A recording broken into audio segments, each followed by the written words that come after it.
Waalaikumsalam Bu Prima. Bagaimana kabarnya hari ini Pak Fajar? Alhamdulillah hari ini luar biasa Bu. Tentunya sehat ya Pak Fajar? Iya dong, harus sehat. Iya. Alhamdulillah.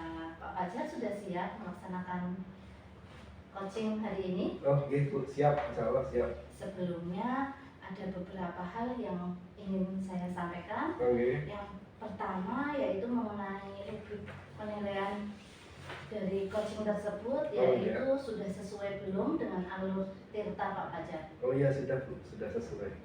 Oke, untuk prinsip dari coaching tersebut yang pertama yaitu kemitraan, yang kedua proses kreatif, dan yang ketiga memaksimalkan potensi. Kemudian kompetensi coaching apa yang Pak Fajar kembangkan Pak Fajar? Kompetensi coaching yang ingin saya kembangkan pada pertemuan hari ini, yang pertama adalah presence atau kehadiran penuh, kemudian yang kedua adalah mendengarkan aktif, dan yang ketiga adalah mengajukan pertanyaan berbobot. Oke, dari ketiga kompetensi tersebut pastinya ada yang lebih spesifik ya Pak Fajar. Apa Pak Fajar? Kalau yang lebih spesifik mungkin yang tadi Bu, yang mendengarkan aktif dan juga yang mengajukan pertanyaan berbobot. Oke Pak Fajar. Untuk indikator ketercapaiannya itu seperti apa Pak Fajar yang Pak Fajar inginkan? Oke, indikator ketercapaiannya kalau bagi saya itu yang penting nanti coaching ketika sudah melaksanakan proses coaching bisa menemukan solusi dari masalah yang dihadapi. Oke, terima kasih Pak Fajar. Silahkan Pak Fajar melaksanakan coaching dengan siapa Pak Fajar? Dengan Bu Ani hari ini. Silahkan Pak Fajar. Terima kasih Bu Prima. Assalamualaikum Pak Fajar. Waalaikumsalam Bu Ani. Gimana kabar hari ini? Saya alhamdulillah sehat Bu. Iya, tapi kalau Bu Ani kayaknya ada sesuatu yang ingin diceritakan Bu atau ada masalah? Pak Fajar memang iya, perhatian masalah saya Pak Fajar. Benar Pak Fajar. Ada waktu nggak hari ini? Alhamdulillah Bu, hari ini saya pas sedang kosong jam ini. Saya pengen ada beberapa masalah yang akan saya ceritakan dengan Pak Fajar. Oh, oke, sakit Bu, silakan. Iya, paling nggak 10 menit, 20 menit ya Pak. Oke, insya Allah bisa. Gini Pak Fajar, saya ini punya masalah begini Pak. Iya. Jadi saya kan mata pelajarannya kan pendidikan Pancasila Pak. Kalau ada satu kelas nih, kelas jadwal saya itu sehabis anak-anak itu olahraga. Terus saya kadang bingung Pak. Jadi anak-anak kalau sudah habis olahraga itu lelah. Saya masuk nggak ada motivasi belajar sama sekali. Padahal itu kan nantinya kan berjalan tidak 1 hari 2 hari Pak. Tapi kan 1 semester biasanya. Besok baru ganti jadwal biasanya kan. Terus gimana ya meningkatkan motivasi anak itu, terutama kelas 8D itu Pak. Jadi kalau saya masuk ada masih ganti baju, belum ganti baju. Terus kalaupun sudah saya pernah menegur kalau udah siap langsung masuk kelas pelajaran dari Pancasila anak-anak gitu. Ya masuk Pak, tapi tadi ya asal masuk nggak ada motivasi sama sekali. Saya jadi bingung, saya jadi kadang sudahlah, tadi masa kayak gitu ya Pak. Saya pengen kelas 8 itu semangat.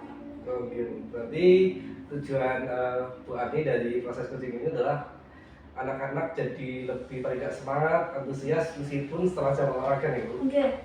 Bagaimana biar anak-anak itu antusias terhadap pelajaran pendidikan Pancasila Pak, walaupun habis olahraga. Itu yang ingin saya cari solusinya Pak. Oke, Bu Ani. Kemudian mungkin yang sudah pernah Bu Ani coba alternatif solusi untuk mengatasi masalah tersebut, contohnya misalkan apa Bu? Saya pernah gini Pak, saya berpikir anak-anak saya bawa untuk pelajaran pendidikan Pancasila kan materinya hari awal-awal ini kan tentang Pancasila gitu, perumusan Pancasila. Saya siapkan LCD Pak Fajar. Saya siapkan LCD, saya juga menyiapkan gambar-gambar PowerPoint ya. Harapan saya itu biar anak tertarik Pak. Tapi melihat tayangan malah ngantuk Pak. Saya juga pakai apa lagi ya, pakai tayangan dengan harapan tadi anak kan nggak tinggal melihat terus mencatat apa yang saya sampaikan. Tapi ternyata kayaknya nggak begitu banget Pak. Anak-anak tetap ya nggak semangat lah, untuk nggak ada motivasi untuk bertanya ya nggak, malah asik nonton tapi kayaknya pandangannya nggak kosong gitu, nggak fokus gitu Pak. Gimana lagi ya, saya jadi penasaran apa lagi gitu. Jadi sementara solusi yang Ibu lakukan baru yang tadi Ibu pakai LCD. Iya, tapi saya masih mungkin punya angan-angan juga sih sebenarnya Pak. Seperti apa itu? Gini, kayaknya kalau tadi pakai LCD ya ada sebagian sih yang termotivasi, karena saya berpikir gini, oh berarti mungkin saya sebagai guru harus memahami karakter anak kan. Buktinya tadi ada anak juga yang suka ke itu layar LCD, tapi ada sebagian yang ngantuk gitu. Oh, berarti saya harus mendekati anak yang ngantuk itu mungkin Pak. Saya punya bayangan dengan pembelajaran diferensiasi mungkin Pak. Oh iya, saya rasa itu yang ide yang bagus untuk kedepannya.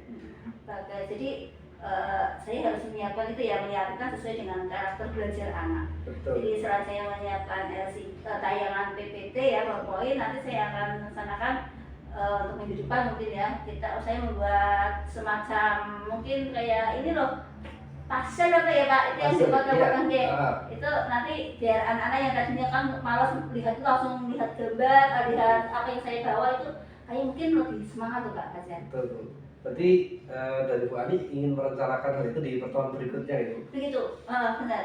Jadi saya menginginkan nanti saya harus lebih memahami karakter belajar anak ya. Kayaknya ada anak yang suka audio ya, ada yang lihat mendengarkan, ada yang cuma lihat itu sudah mudah, tapi ada juga yang harus gerak kinestetik lah. Saya harus menyiapkan itu semuanya. Dan harapan kayaknya minggu depan anak-anak yang tadi tidak semangat akan bersemangat sesuai dengan yang mereka harapkan gitu Pak Fajar. Oke Bu, semoga nanti rencana yang ingin Ibu lakukan bisa sukses, anak-anak jadi termotivasi lagi. Kemudian kira-kira dari yang Ibu harapkan, Bu Ani harapkan dukungan dari siapa? Yang lain atau rekan kerja, rekan sejawat saya, dan juga kepala sekolah biar nanti menyiapkan juga fasilitas yang sarana yang lain di kelas-kelas yang lain. Mungkin ada guru yang sama kemasan dengan saya, kalau sarannya itu lengkap, dan insya Allah belajar di sekolah kami akan lebih semangat lagi. Selain dari rekan sejawat, kepala sekolah juga orang tua Pak kayaknya. Saya harus mengkomunikasikan juga kepada wali siswa. Kan kita punya grup wali Pak. Oh iya, betul Bu. Ya. Saya rasa itu solusi yang bagus untuk bisa dicoba, paling tidak mungkin setidaknya meningkatkan antusiasme atau semangat anak dalam mengikuti pembelajaran di Pancasila, pendidikan Pancasila. Gitu ya Pak Fajar ya. Kayaknya gitu ya. Jadi saya harus komitmen saya ya Pak mungkin ya. Saya harus lebih memahami karakter siswa. Dari mungkin ada yang audio visual, dan belajarnya audio visual. Ada yang kinestik, ada yang visual ya. Saya akan menyiapkan ke berbagai hal yang berkaitan dengan itu. Semoga anak-anak semakin termotivasi belajarnya. Amin. Saya juga sangat mendukung apa yang akan Ibu Ani lakukan. Semoga anak tadi ya lebih semangat dalam mengikuti pembelajaran pendidikan Pancasila. Saya jadi agak-agak ini Pak Fajar. Ketemu jenengan jadi untuk kegiatan besok. Ya, terima kasih banget pokoknya. Oke, sama-sama Ibu Ani, semoga bisa sukses ke depannya untuk usahanya. Saya rasa cukup sekian ya Bu untuk kegiatan hari ini. Sangat mengganggu waktu jenengan. Assalamualaikum. Waalaikumsalam Bu Ani.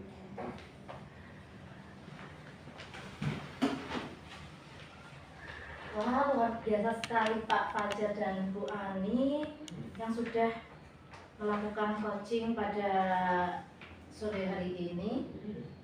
Selanjutnya saya akan melakukan pasca observasi. Apa yang sudah dilakukan saat melakukan coaching yang menjadi indikator ketercapaian pengembangan yang diinginkan Pak Fajar? Untuk indikator ketercapaian ini yang seperti tadi sudah saya sampaikan di observasi adalah coach bisa mendapatkan solusi dari pertanyaan-pertanyaan yang saya sampaikan, akhirnya membimbing coach sampai pada solusi yang dari masalah yang dihadapi. Kemudian kompetensi apa lagi yang ingin dikembangkan berdasarkan hasil melakukan coaching yang barusan Bapak Fajar lakukan? Sepertinya saya harus lebih mengembangkan lagi Bu kompetensi yang berkaitan dengan mengajukan pertanyaan berbobot, karena saya rasa itu perlu proses yang cukup panjang, harus dilatih lagi untuk tadi yang mengajukan pertanyaan berbobot.